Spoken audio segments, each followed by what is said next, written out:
is called The Power of So What. And the power of So What has come about from me thinking about the fear I've had of my family coming to this house before I've had the chance to tidy it up. Because since my mum died, it's just been one thing after another, and my health has been really poor. I've been under an enormous stress. My family weren't very nice to me after my mum died, and I desperately needed security and to be left alone. It's just not how it played out. And then my partner nearly died. She had pneumonia and she was very seriously ill, and my life became about having responsibilities again. And as a result, this house has never really been sorted out. And then a couple of weeks ago, well, some time ago, something went wrong in this house, and it meant I had no heating, and I didn't want anybody coming to the house because it was such a mess. I was so embarrassed and ashamed. And so I set myself a sort of a very loose target of getting a house tidy, and because of my history of because of the nature of how my PTSD manifests and works with me, I knew it was no good me setting myself a ridiculous target like Tuesday.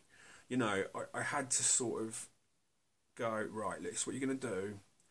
You're going to have to put all other considerations to one side, apart from obviously your partner and your children, and you're going to have to just, whenever you're doing anything, try to be moving the direction of getting the house tidy. And eventually, I took about a month, and it was getting colder and colder, and after a month the house was nearly tidy enough for me to feel like I could let somebody in.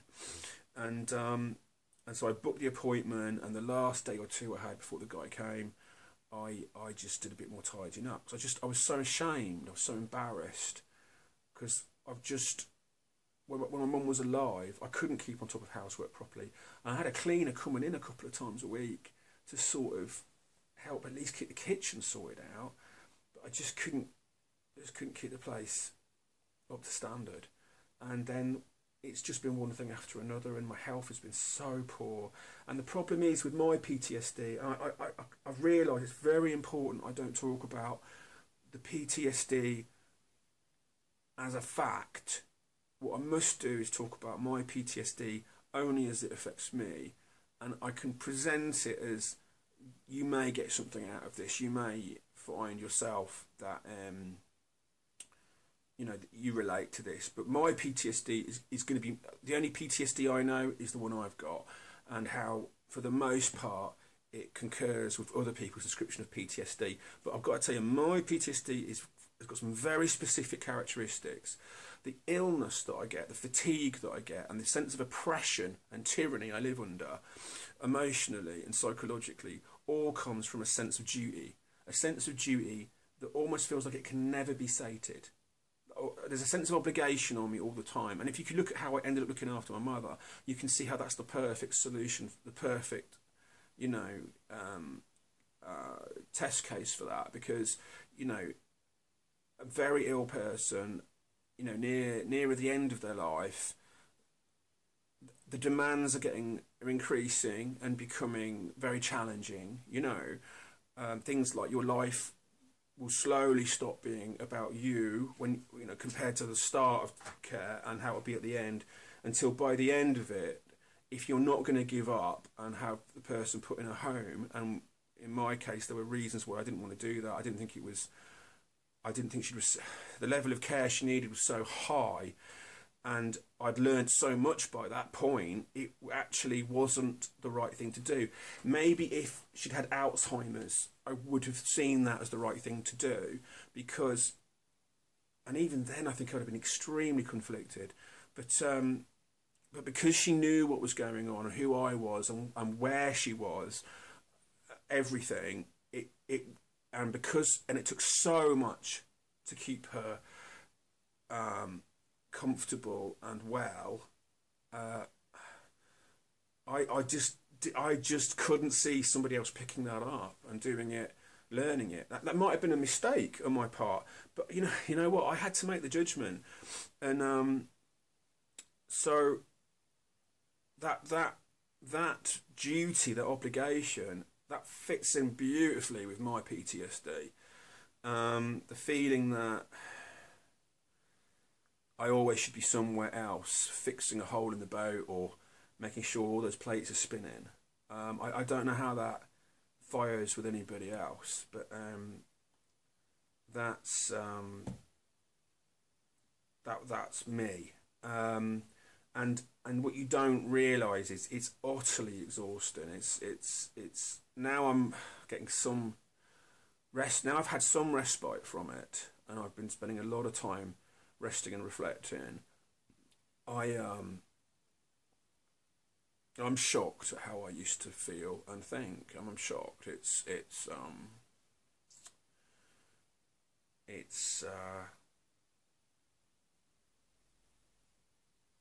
I didn't realise how bad it was, man. I mean, I knew it was really awful, but I didn't know life could be this different. I didn't know. I didn't know I'd been a slave, really. So, and I don't really think. I don't mean to my mother. I mean to the situation, and probably my family. Really. So, getting back into the thing. The house has been a mess. If I was going to fix it, I had to fix it with a long time target, because it was very important that I didn't make myself sick. Like start thinking in a sick way, like starting to feel the oppression that I'm used to. So I gave myself, I gave myself an open-ended kind of target, but I wanted it done, before December. And I got the house tidy, and the guy came and he fixed the boiler, and the house started to warm up again. And that night I got a cold. Whatever I must have been doing that thing when you psych out, the virus. Well, that's a sloppy way to describe it. You maintain your I suspect very strongly from watching myself over the years, and when I get sick and when I don't, your body will hold it together while it has to, and maintain the immune system will be on, condition 1 sort of thing, and then the emergency's over and we go back to condition 3 or 4, and also it's a way, I think, of the body making you stop when you've been stressed, when you've been under duress. So basically, I got sick and I was ill for about 2 weeks, and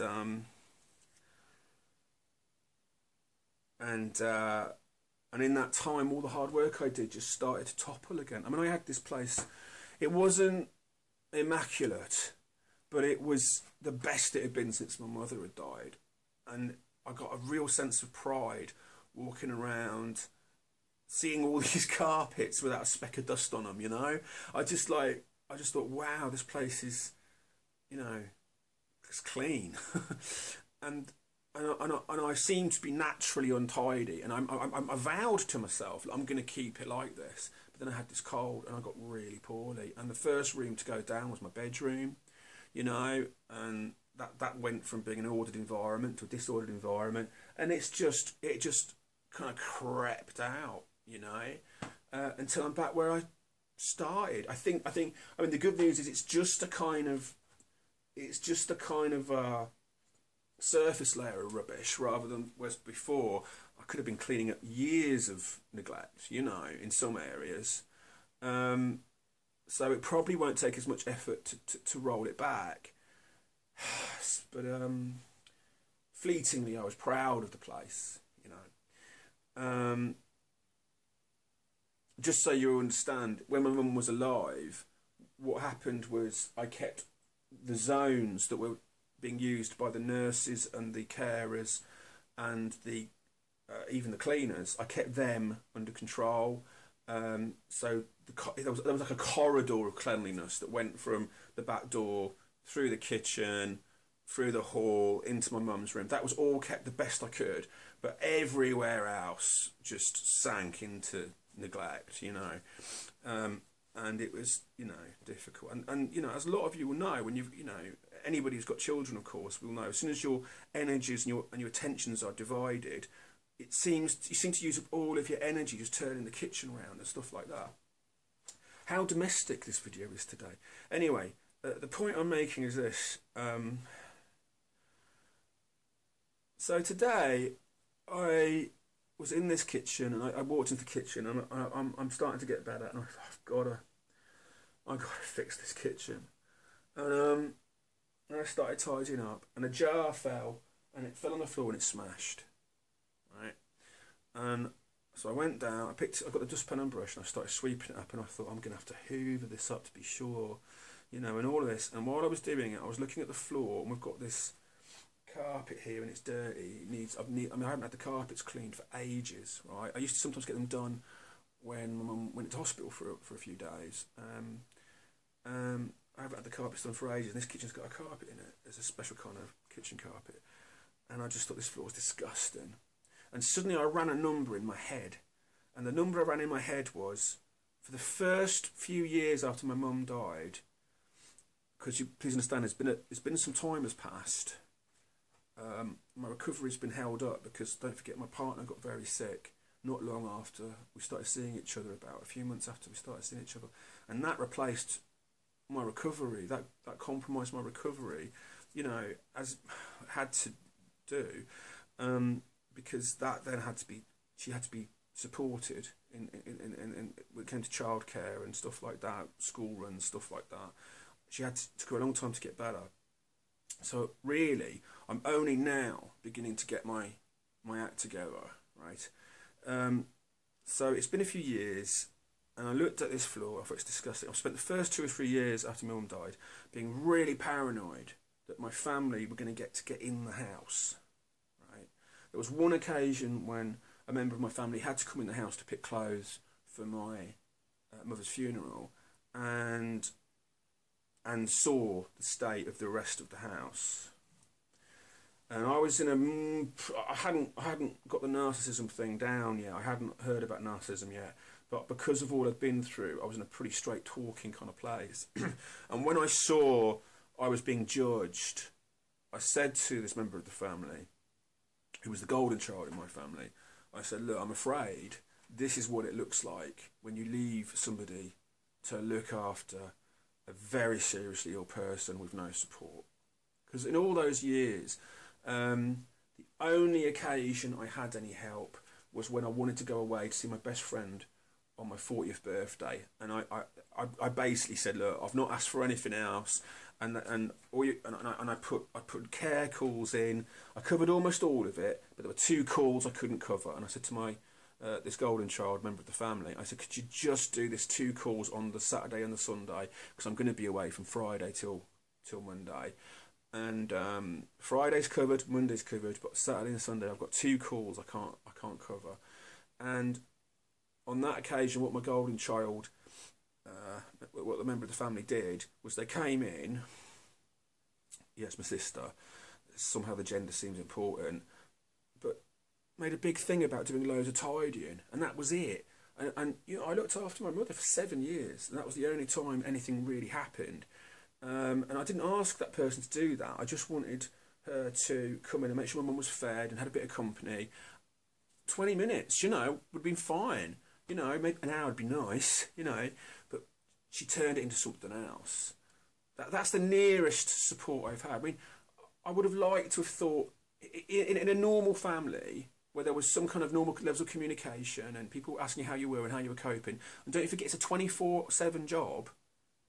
I mean, the level of its impact on your life depends, right, on the severity of the condition of the patient, right? So it can start off as something that's only going to take up 4 or 5 hours of your day intensively, right? But it can go up to 24/7, right?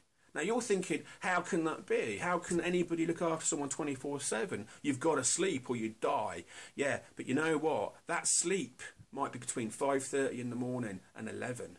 And while you're sleeping, at any time you could be interrupted. If the person tries to get out of bed and falls over, or needs to fire their alarm to get your attention so that you can get them on the toilet. All right, that's what happens. I mean, there usually comes a point, because they've got to sleep, you see. There usually comes a point, and you know what? And you probably got to get up before they do. Oh, and God help the carer if they turn up and they wake you up, because that happened a couple of times, and I was pretty foul, you know. I mean, 5:30 till 11. I mean, for 18 months, that was my life. I was actually on 24/7 with a kind of 5:30 till 11 safety area, you know, where I was guaranteed sleep, you know. So it's just, I thought maybe there'd be the odd weekend or the odd night where somebody would say, well, look, why don't we come over and we'll stop at so-and-so's, or, I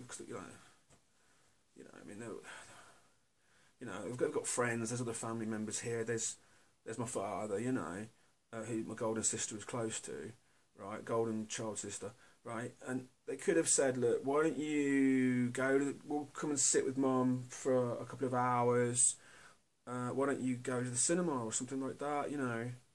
And that sort of thing didn't really happen.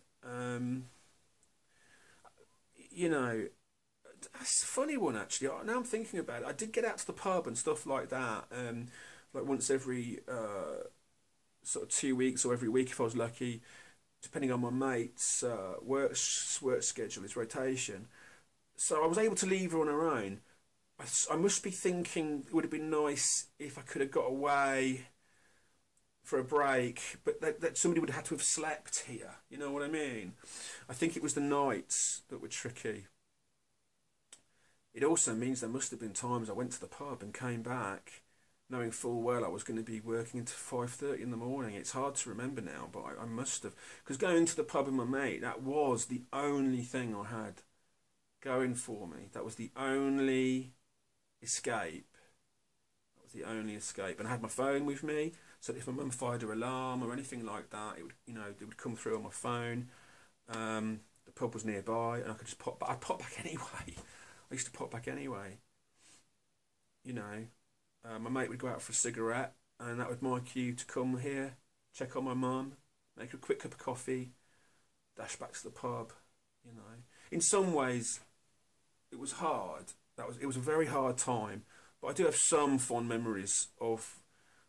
You know, I really enjoyed those nights in the pub with my mate. We had a laugh, and it was amazing how much you could enjoy something like that. Just company and a pint with a good friend, you know, who and make each other laugh and turn it off, you know, for a little while. You know, when your whole life is been completely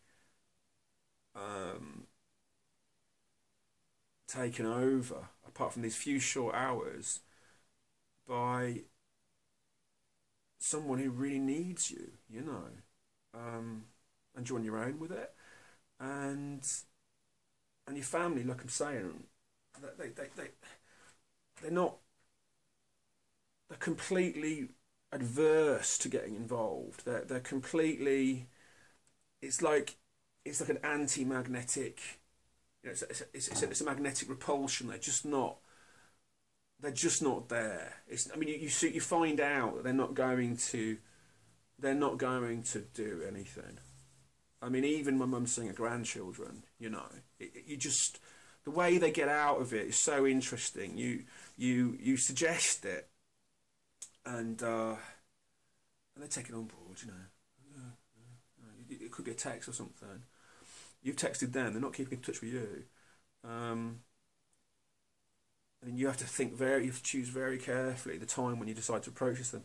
And then what they do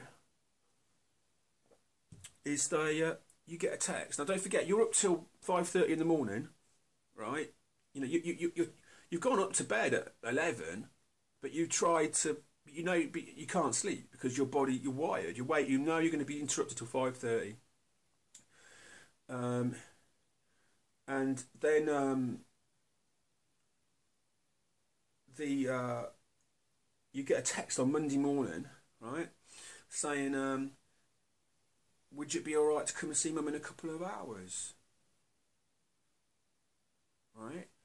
And you're not ready. You've had other things going on, like maybe you had to take, you know, maybe you've had to talk to the nurses that day and the nurses are coming back later. Maybe your mum's not well.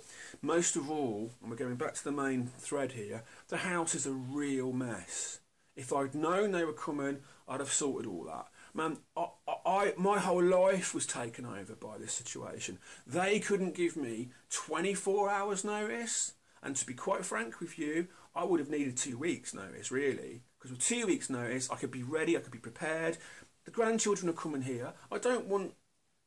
Let's say I dropped a jar the day before, right? And I've been too tired to hoover it as well as sweep it up. That's got to be hoovered. Suddenly I've got 2 hours notice. It's just not considerate, you know. And that's what happened from there on. I would get these messages that were like, give me no notice at all. And there was that, and it only happened twice. That was one of them. The second one was the holiday was coming up, and my mother had almost died once, and I said to well, is there any chance, you know, do make an effort to see Mum, because I don't know how long it will be before there's another incident where she becomes critical, you know. And she said, yeah, well, will Monday be all right? And I can't remember what it was, but there was some reason why Monday was no good. It wasn't impossible, but it was going to be too difficult for me. It was either too short notice. Yeah, I got a message towards the end of 1 week. She finally got it, that she needed to give me more notice. But the only day she had was Monday. And that wasn't... I was so tired by this point. This is getting towards the end of my mother's life. I was a wreck. And Monday wasn't good for me. Maybe there was an appointment the day... I don't know what it was, but there was a problem. And I just said to her, no, that's not really going to work for me. And she said, yeah, that's either that or Thursday. And because the other day, you know, and on Thursday they've got an appointment. And I just thought, what is this?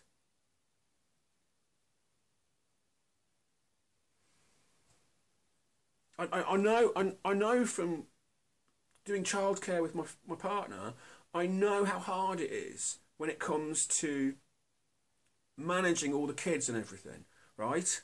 But you know what? I'm honestly, this is a conversation we could have had a month before. The half-term holiday is set, you know? And this wasn't year 1 or year 2, this was year 7. It's not fair. So I've got this shame about the house being incredibly untidy. Now I think about it, there were a couple of visits at Christmas. At least that happened. But on one of them, she was so poorly, she was asleep when the, you know, visit happened. The problem is, we're up against quite bad fakery. We're dealing with people who think that they're good people, right? They don't think they're selfish. They don't think they're inconsiderate, right? They take it as a given, as we all do. It's a very difficult thing to understand. First, it takes a lot of insight to deal with this, and it's a journey that never really stops. You know, you've got to be on the lookout all the time for losing self-awareness, or not having as much self-awareness in any given situation. So people don't walk around thinking, I could do more, I could pop in and visit so-and-so, right? Or anything like that. Maybe somebody should help. People walk around thinking, well, of course I do all I can, but, you know, I mean, I'm busy. I mean, I have responsibilities, etc., right? They don't see that they could be making life easier for you. Everybody assumes that they're vanilla, at least vanilla, right? Actually, the truth is, human beings tend to be selfish. I don't mean selfish bad. I don't mean selfish evil. I just mean it's so. What I mean is self-absorption is, if you're not selfish, you're not healthy. I don't mean utterly selfish. I mean, I'll tell you what I mean. I've had to be more selfish. I've had to learn to be more selfish, because the way I was making me sick. Okay? So selfishness isn't always bad. And there's probably a better word for it, but if you imagine a sliding scale with self-assertive at one end and very selfish at the other, you know, well, you can see that, you know, actually it's probably more of a Venn diagram, but you know, I'm trying to build a thing here. And basically, the problem is, horribly, we're frail beings. We don't generally, we couldn't plug all the holes in all the boats, even if we wanted to. So selfishness is going to get you in the end.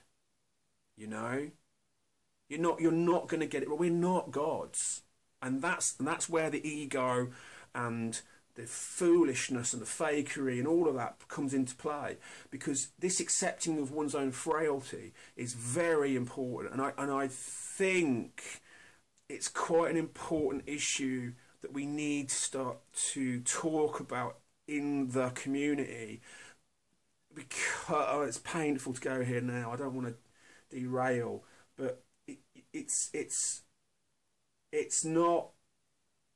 We're all constantly in danger of getting, and me too. You know, me too. I have to be careful, because I've got my own egocentric characteristics. I can do all this talking about how selfish my family have been, right? But do you not think I get a bit superior sometimes too? Like, oh, I looked after my mum. You know, it's impossible to avoid it. I mean, so I've got this moral superiority because I looked after my mother, right? And I'm going to play on it in a way, you know, it's icky. I mean, it's true, but it's also, you know, and, you know, so how are we going to, I mean, I think that's a module for us all to start. Let's throw that out there. Maybe other people already have, and I've missed it. I've been away. But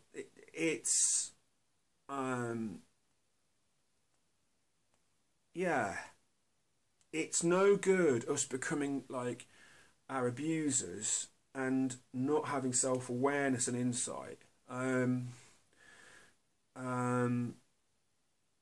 It's a difficult road though, because surely we deserve a little bit back now, don't we? We deserve a little bit. Yes, but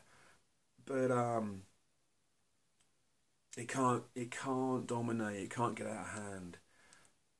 Most of us who do this are not professionals or trained, and quite a few of us haven't even done psychotherapy. I've been in psychotherapy in and out over a 10-year period, and the psychotherapy, even with the problems that I've displayed in my videos with my anger, with that psychotherapy was the difference between me becoming conceited and arrogant in my anger, rather than just a little bit flary. You know what I mean? Or very, you know, very, very prone to flaring up in rage. You know, you'll notice that the videos where I've been angry, I've not been angry about myself. I've been angry about other people. But there's even a bit of superiority on display there. But it is the case. It is the case.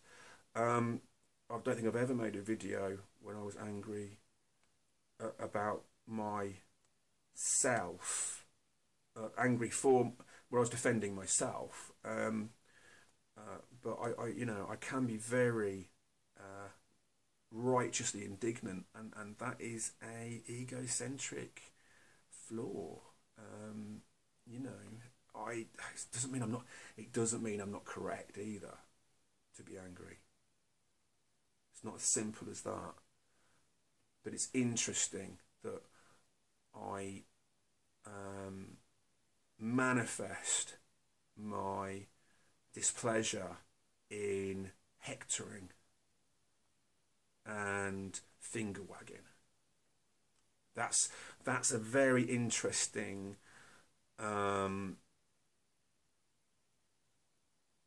tell about. I can it's like a therapy session, isn't it? That probably leads all the way back to my own narcissistic abuse. I would expect. And yeah, my dad was a tyrant, you know, emotionally, and there was a lot of finger wagging and a lot of a lot of superiority. So yeah, maybe that's.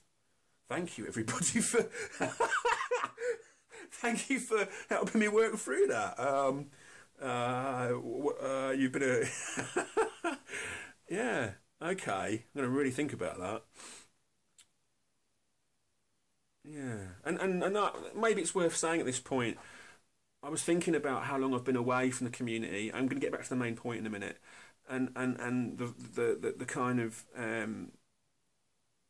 the roller coaster ride I've had with the community, and how strange my journey has been with the community. And I thought ultimately, I'm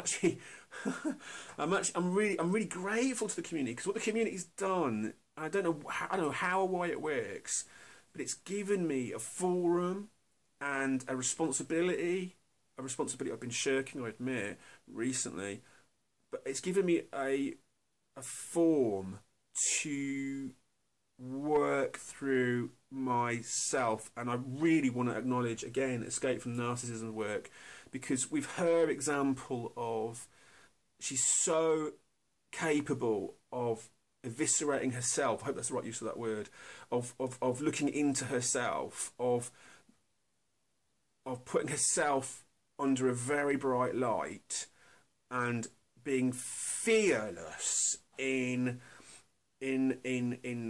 examining her own role and her complicity with the narcissistic arrays that she has found herself in her life. And without that example, I couldn't have done it. So let's just once again, I think it's more than fair to acknowledge the terrific work of Rachel's Escape from Narcissism channel.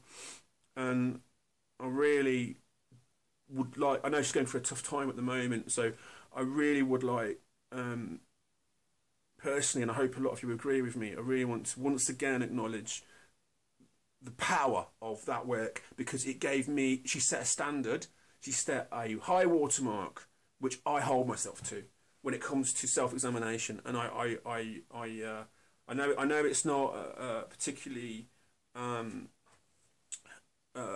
controversial thing to say, but I take my hat off to you, Rachel. You fantastic person, and utterly unique and remarkable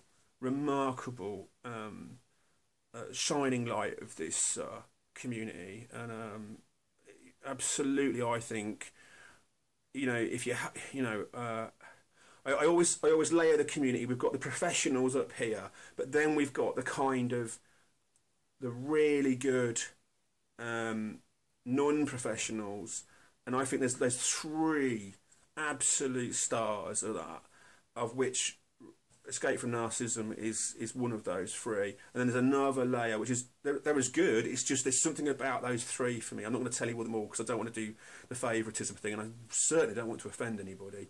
But I think it kind of, but I think, you know, I think Escape from Narcissism is let me put it this way. If somebody came to me and said, where do I start?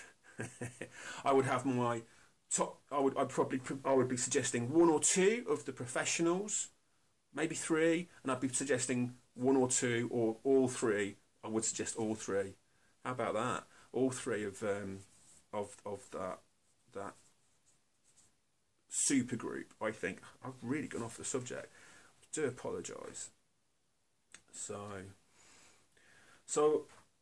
I'm clearing up the glass on the floor, and I'm thinking, there was an incident where I had to stand up to my father. I don't want to tell that story now. And after that, he turned up here, and I had to have words with him because he turned up unannounced, and I really let him know this was the, you know, not on turning up unannounced, because I was in recovery from looking after my mother. It was extremely rude and cruel to turn up unannounced. And I confronted him, and I gave him. I didn't lose control. I didn't shout at him, but I was very, very clear, very, very clear that this wasn't fair, because I was in a depleted state, and they hadn't, and nobody had done anything to support me. Since then, I started to stop being scared that people were going to somehow get into the house. I'd already taken measures of my own to make it more difficult. But at the end of the day, if I wasn't here, so I had this shame, this incredible shame about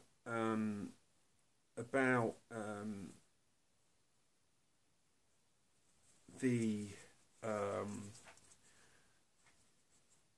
situation with the state of the house. And I'm there, and I'm sweeping up the glass, and I looked at the carpet; it was so filthy, and I thought, if they walked through the door right now, all three of them, you know what I mean? Three of them, yeah. And looked at me in disgust. And like, oh, look at the state of this house. Right? Which would be absolutely what I would expect.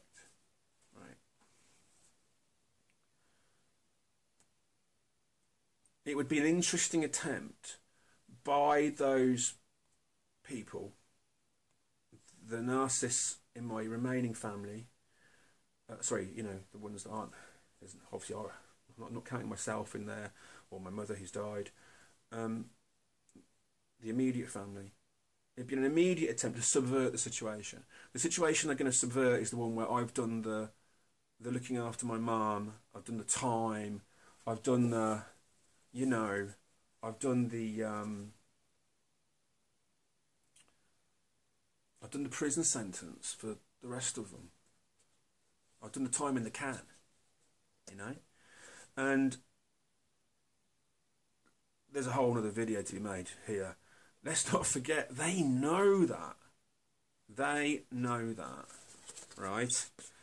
And they know I've done the time. They know that I've got a morally defensible position. Let's say that. I mean, it's a bit more than that. It's a pretty morally tight position to be in when you've made the sacrifice, done the time, not pestered anybody else with it, not made your unhappiness impress itself upon them, and of course people ignore it, and then they kind of wake up when it comes to an end and the person dies. And one of the reasons they wake up is they're thinking about things like money and what's going to happen to, say, the house and the inheritance and the estate.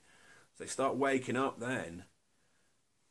But the worst thing with my family is because my mother nearly died on one occasion 18 months before she finally died. I let them all know, and I said, no, look, this is it. I don't know how long we've got. It could be 3 months, it could be 3 years. Please pick it up. Nothing!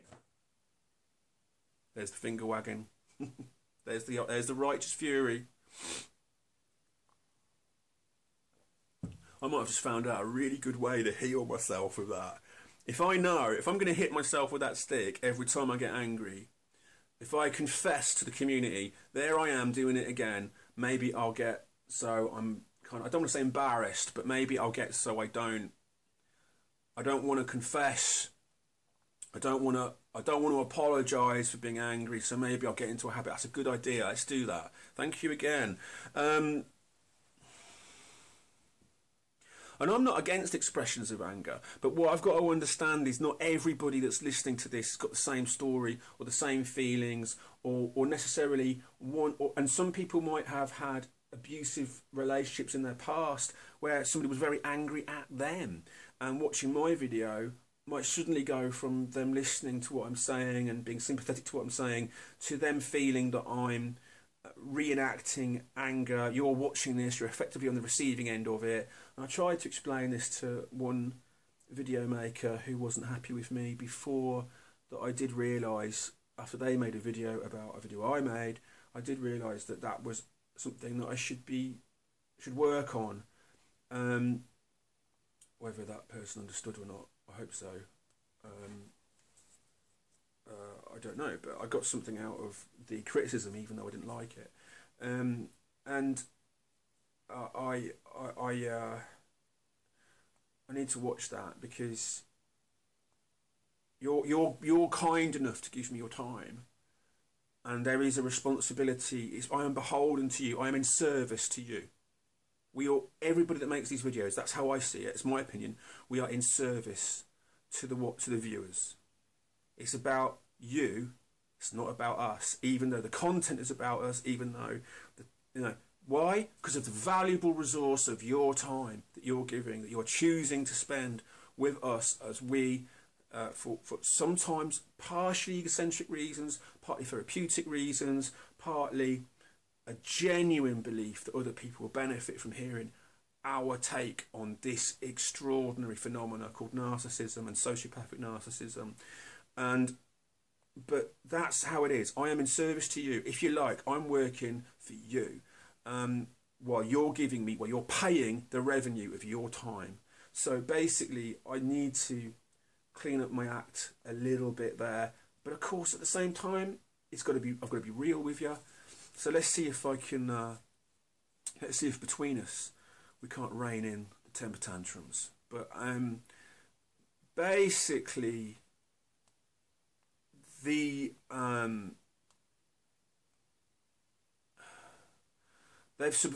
imagine them walking in and looking at the mess of the house and being disgusted, and I thought, what if I could turn around in that moment and say, oh, so what?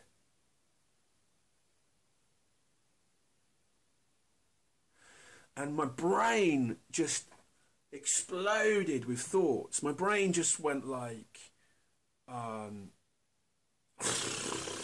just like flicking through cards, and like I had all this stuff, and I did like an hour's thinking in 2 seconds, and I just thought, for me,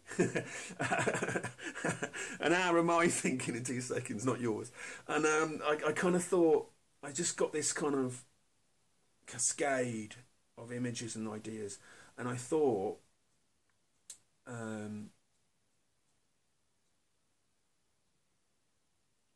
if they did that, if they came in the house with the sole intention of shaming me, their investment in the thing they're going to shame with me gives them away. Because, look, I've looked after my mother here for the best part of a decade, with no support and absolutely minimal intervention. I mean, I'm not taking it away from the carers and the nurses or anything like that, but I mean, there isn't the money. There was no money. There was no extra money put in for care. Like the caring and the nurses, they were great, all of them amazing, right? But they weren't there for an hour. They were there for 10 to 15 minutes. Get the job done, move on. Please understand the district nurses that came here. They were amazing. If there was anything wrong with my mum, they'd be here until the job was done. I mean, I cannot say enough good things about district nurses in this country, the UK, the NHS. They were just, unimprovable service. Wonderful, wonderful people. And the carers I got to know, and they became my friends in a lot of ways, buddies. But there wasn't extra money. So basically, I did have a cleaner coming in twice a week for 2 hours, an hour twice a week, just to turn the kitchen over. So I got a chance to see it reset twice a week. One person completely worn down with nursing responsibilities. That's what they became. I became a nurse, learning as I went. I don't think I ever had to give my mum an injection, but I think we fell short of that. I would help. I had to assist nurses while they fitted catheters and stuff like that. I had to be on top of my mum's medication. I had to understand. I learned a lot about her illnesses and how they contraindicated and worked together and all sorts of things. There's a great deal I didn't know, but I had to go from layman to kind of, you know, low level nursing assistant staff sort of thing. I'm not bigging myself up because that's not the job, that's not the point. What I mean is, you know, I wasn't just living here. You know, I was basically nursing my mother. I was with my mother through that, and you know,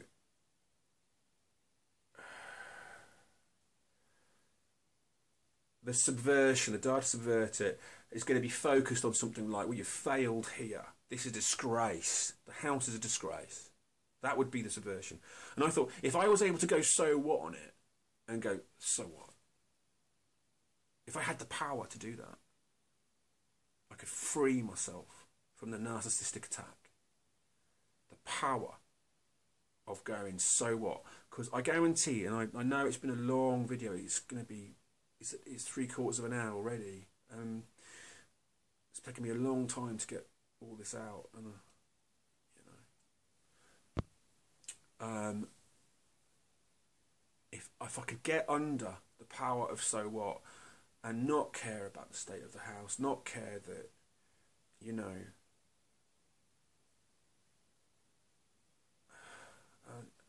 and I can't do it.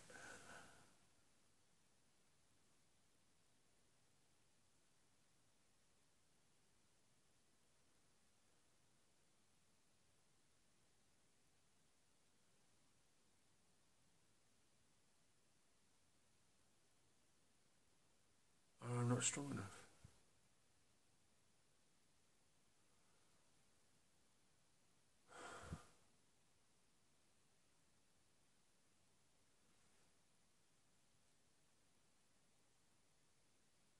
And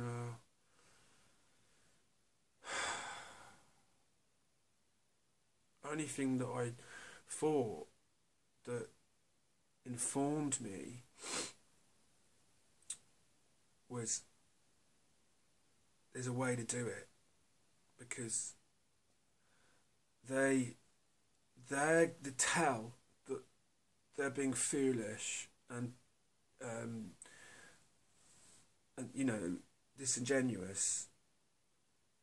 The tell is that they're investing so much in it. They're bringing it. The gun is so fully loaded. The bullet in the gun, right?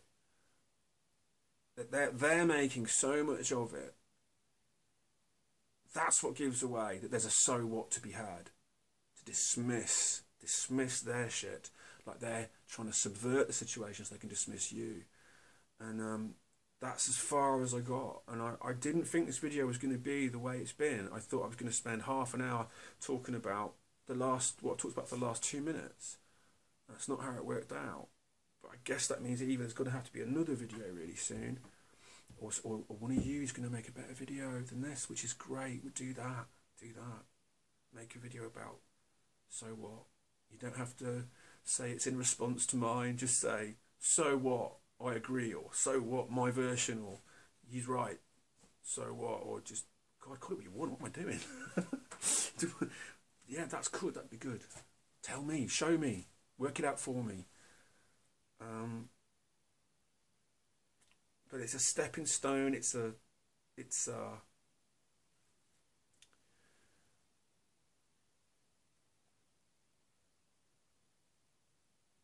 thing.